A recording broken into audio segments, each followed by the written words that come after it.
दोस्तों, आज की कहानी का नाम है चतुर राजकुमारी और दो सांपों की कहानी। यह कहानी बहुत ही ज़्यादा शिक्षाप्रद एवं नैतिक है, इसलिए दोस्तों आप इस कहानी को पूरा सुनने की कोशिश अवश्य ही करें। आइए अब इस कहानी को सुनते हैं। दोस्तों, बहुत समय पहले की बात है कि एक नगर में देवशक्ति नामक राजा रहा करता था और उसके पुत्र के पेट में एक सांप ने अपना डेरा जमा लिया था। यानी कि उस राजा के पुत्र के पेट में एक सांप घुस गया था। इस तरह पेट में सांप के होने से राजकुमार दिन प्रतिदिन कमजोर ही होता जा रहा था। यह देख राजा ने कई प्रसिद्ध वैद्य से उसका उपचार कराया, लेकिन राजकुमार के स्वास्थ्य में किसी भी तरह का सुधार बिल्कुल भी नजर नहीं आ रहा था। राजकुमार के स्वास्थ्य के कारण राजा हमेशा परेशान रहता था। यह देखकर एक दिन राजकुमार अपने राज्य से दूर दूसरे राज्य में चला गया और मंदिर में भिखारी की तरह रहने लगा। दोस्तों, राजकुमार जिस राज्य में गया था वहाँ बलि नामक राजा राज करता था। उस राजा की दो जवान बेटियां भी थीं। दोनों रोज सुबह अपने पिता का आशीर्वाद लेने नियमित रूप से जाती थीं।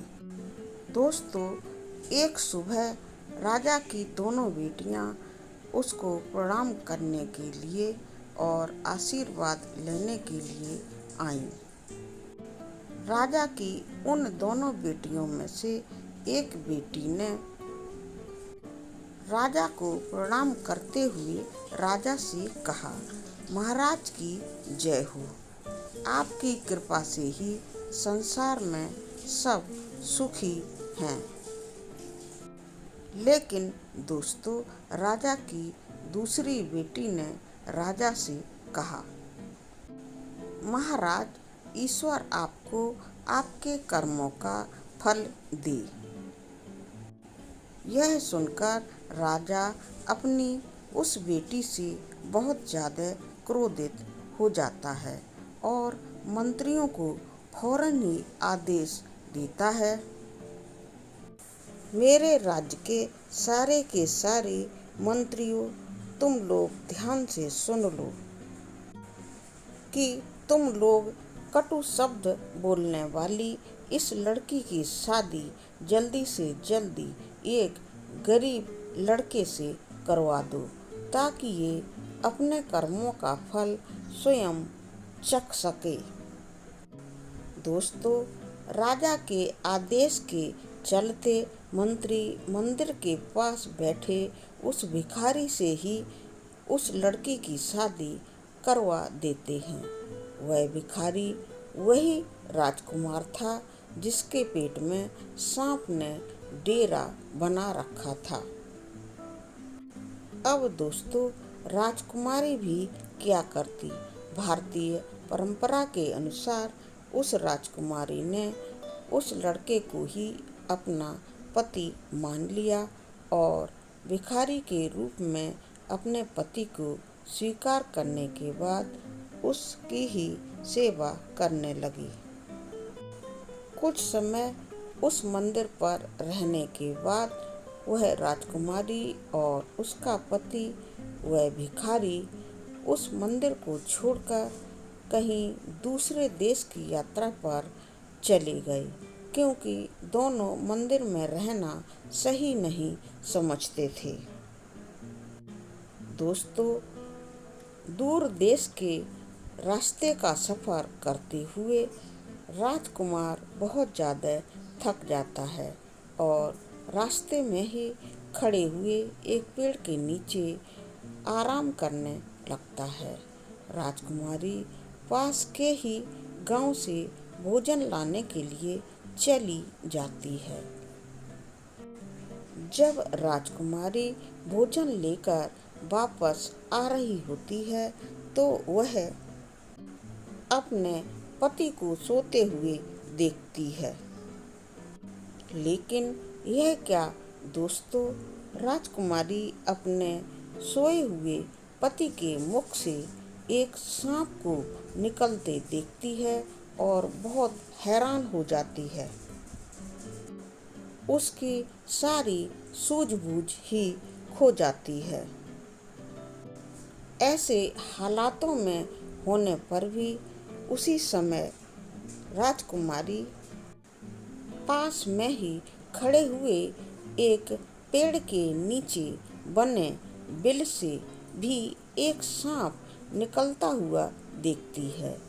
अब दोनों सांप आपस में बात करने लगते हैं। राजकुमारी दोनों सांपों को आपस में बात करते देखकर झट से छुप जाती है और छुपकर राजकुमारी उन दोनों की आपसी बातचीत को सुन लेती है। बिल में से निकलने वाला सांप सामने वाले सांप से कहता है कि तुम इस राजकुमार के पेट में रहकर इसे इतनी ज्यादा तकलीफ क्यों दे रहे हो? इसके साथ ही तुम खुद के जीवन को भी खतरे में डाल रहे हो। अगर किसी ने राजकुमार को जीरा और सरसों का सूप पिला दिया तो तुम्हारी मृत्यु हो जाएगी। दोस्तों, इसके बाद राजकुमार के मुंह से निकलने वाला सांप कहता है, तुम इस बिल में रखे सोने के घड़ों की रक्षा क्यों करते रहते हो, जो तुम्हारे किसी काम के ही नहीं हैं? अगर किसी को इन घड़ों के बारे में पता चल गया तो वो बिल में गर्म पानी या गर्म तेल डालकर तुम्हारी जान ले लेंगे। दोस्तों, थोड़ी देर बाद दोनों सांप अपनी अपनी जगह पर वापस चले जाते हैं। यानी कि बिल से निकला हुआ सांप अपने बिल में चला जाता है और राजकुमार के मुंह से निकला हुआ सांप राजकुमार के मुंह में वापस घुस जाता है। दोस्तों, लेकिन राजकुमारी तो दोनों सांपों के रहस्य को भली भांति जान चुकी थी। इसलिए राजकुमारी पहले राजकुमार को भोजन के साथ जीरा और सरसों का सूप पिला देती है। राजकुमारी के द्वारा राजकुमार को जीरे एवं सरसों का सूप पिलाने के उपरांत थोड़े समय के बाद ही राजकुमार ठीक होने लगता है और इसके बाद बड़ी होशियारी के साथ बिल में रहने वाले सांप का इलाज करती है। वह गर्म पानी और गर्म तेल लेकर आती है और उसके बिल में बड़ी होशियारी से डाल देती है, जिससे बिल में रहने वाला सांप भी मर जाता है। इस तरह दोस्तों, राजकुमारी की होशियारी एवं उसकी उचित सूझबूझ एवं उपायों से दोनों सांप मृत्यु को प्राप्त हो जाते हैं, यानी कि दोनों सांप मर जाते हैं। और अब दोस्तों, राजकुमारी एवं वह भिखारी दोनों मिलकर सांप के बिल में रखे सोने से भरे घड़ों को बाहर निकालकर अपने शहर लौट जाते हैं। राजा देवशक्ति अपने बेटे और उसकी पत्नी का धूमधाम से स्वागत करता है। दोस्तों, कहानी से सीख। इस कहानी से हमें यह सीखने को मिलता है कि अगर कोई किसी का बुरा सोचता है तो उसका भी बुरा होना तय हो जाता है।